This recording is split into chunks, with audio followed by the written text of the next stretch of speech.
Assalamualaikum warahmatullahi wabarakatuh. Saya Siti Hana Syawali Rahmah dari Program Studi Pendidikan Masyarakat Fakultas Ilmu Pendidikan. Video ini merupakan tugas akhir mata kuliah Pendidikan Kewarganegaraan yang diampu oleh Dr. Otip Satipi Hidayat MPD. Pada kali ini, saya akan menjelaskan materi tentang hak asasi manusia mengenai kesetaraan gender. Untuk itu, kita harus mengetahui terlebih dahulu apa itu hak asasi manusia. Hak asasi manusia merupakan pengakuan serta perlindungan yang menjadi ciri bahwa negara tersebut merupakan negara hukum. Sesuai dengan pasal 1 ayat 3 yang menyatakan bahwa negara Indonesia merupakan negara yang berlandaskan hukum.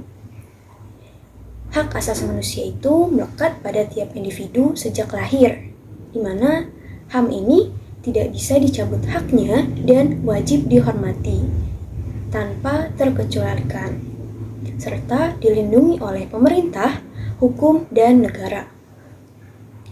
Hak asasi manusia sudah menjadi kewajiban bagi negara Indonesia untuk melakukan perlindungan dan penegakannya. Tetapi, faktanya masih banyak hukum mengenai perlindungan hak asasi manusia yang belum terimplementasikan. Dengan lahirnya Undang-Undang Nomor 39 Tahun 1999 tentang Hak Asasi Manusia yang diikuti dengan Undang-Undang Nomor 26 Tahun 2006 tentang Pengadilan Hak Asasi Manusia yang merupakan tuntutan serta jawaban atas berbagai penyelesaian kasus-kasus pelanggaran hak asasi manusia, terutama dalam kasus pelanggaran HAM berat. Hak asasi manusia atau yang biasa kita kenal dengan HAM tentang kesetaraan gender merupakan sebuah konsep yang menegaskan bahwa tiap individu tanpa membedakan jenis kelaminnya memiliki hak yang sama dan layak diperlakukan secara adil di dalam semua aspek kehidupan. Misalnya seperti dalam pekerjaan, pendidikan, kesehatan, partisipasi politik. Selain itu, dalam kesetaraan gender ini sudah mencakup tentang penghapusan stereotip gender, peran gender yang kaku, dan diskriminasi gender. Kesetaraan gender ini mengakui bahwa perbedaan biologis bukanlah dasar yang membatasi individu dalam masyarakat. Hal ini memiliki arti bahwa kesempatan yang sama diberikan bagi pria dan wanita untuk mengembangkan potensinya secara penuh tanpa hambatan atau batasan apapun. Nah, berikut ini merupakan hak asasi manusia yang berkaitan dengan kesetaraan gender.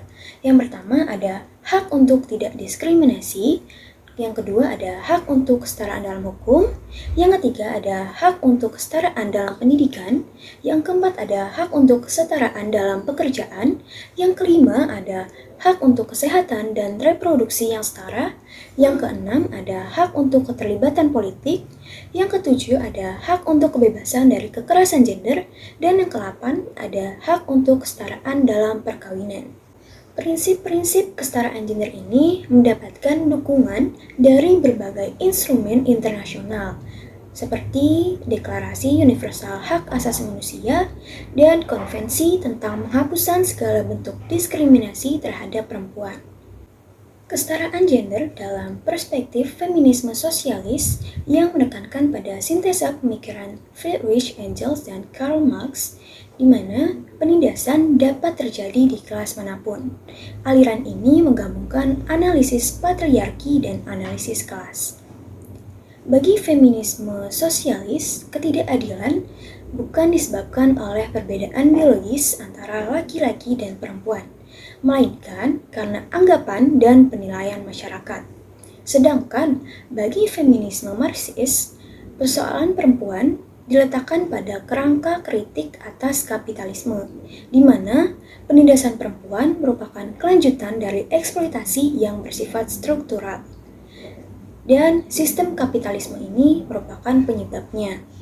Maka, penyelesaian yang harus dilakukan bersifat struktural dengan merubah struktur kelas dan pemutusan hubungan dengan sistem kapitalisme internasional.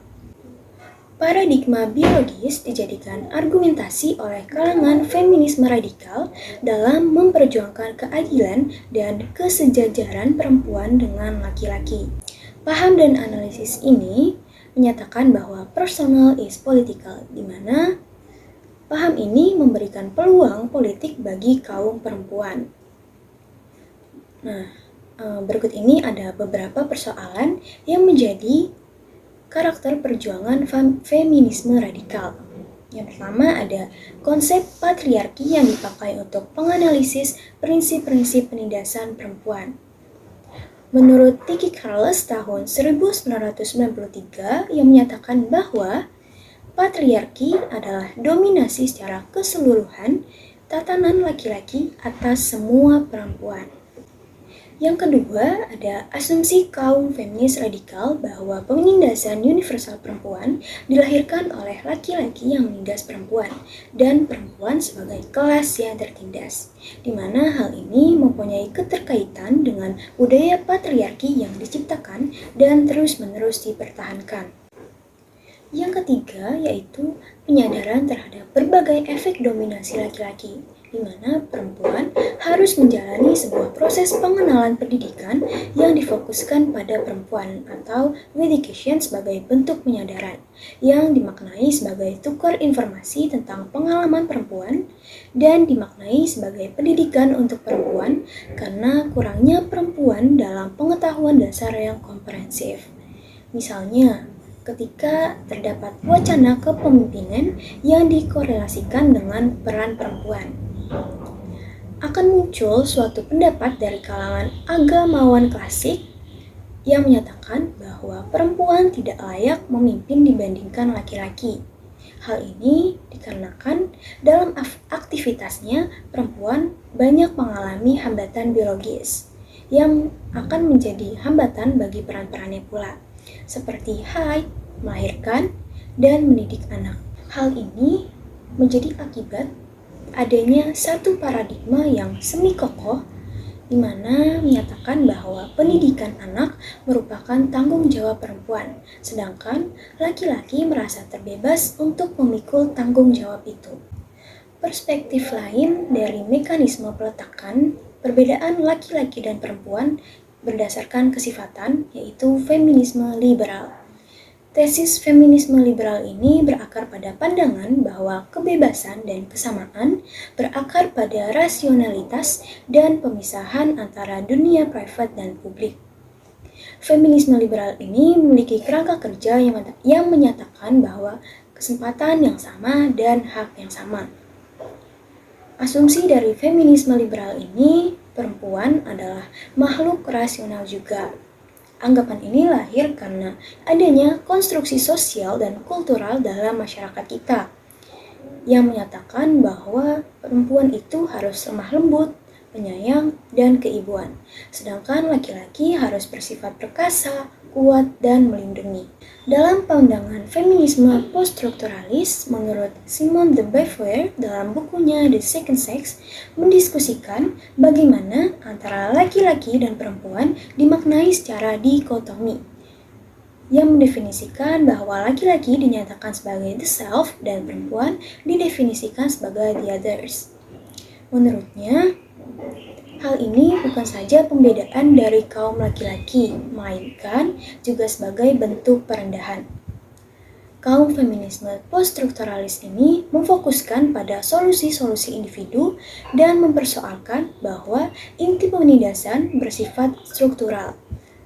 Misalnya, diskriminasi ekonomi, ketidakhindaran kontradiksi yang telah memberikan diskursus yang terus-menerus dikuatkan, sehingga batasan-batasan perempuan dalam bentuk masyarakat patriarki menempatkan wanita dalam posisi yang kurang menguntungkan. Untuk mencapai kesetaraan gender, diperlukan adanya perubahan, baik dalam budaya, norma, maupun sistem yang ada dalam masyarakat itu sendiri. Hal ini perlu melibatkan pendidikan yang lebih inklusif dan menyadarkan tentang masalah yang terkait dengan kesetaraan gender, serta implementasi kebijakan yang mendukung perlindungan dan promosi hak-hak perempuan dan laki-laki secara adil. Kesetaraan gender juga membutuhkan keterlibatan aktif dari seluruh anggota masyarakat, termasuk pemerintah, lembaga internasional, organisasi masyarakat sipil, dan individu itu sendiri untuk bekerja sama dalam menciptakan perubahan yang positif. Kesetaraan gender memiliki banyak manfaat, termasuk peningkatan pertumbuhan ekonomi, peningkatan stabilitas sosial, peningkatan kesehatan dan kesejahteraan, serta peningkatan keadilan dan kebahagiaan individu. Dalam masyarakat yang benar-benar menganut paham mengenai kesetaraan gender, akan mengimplementasikan bahwa setiap orang atau tiap individu memiliki kesempatan yang sama untuk berkontribusi dan hidup dengan kebebasan serta martabat yang sama, tidak bergantung pada perbedaan jenis kelamin mereka. Sekian penjelasan materi mengenai kesetaraan gender dalam hak asasi manusia. Kurang lebihnya mohon maaf. Wassalamualaikum warahmatullahi wabarakatuh.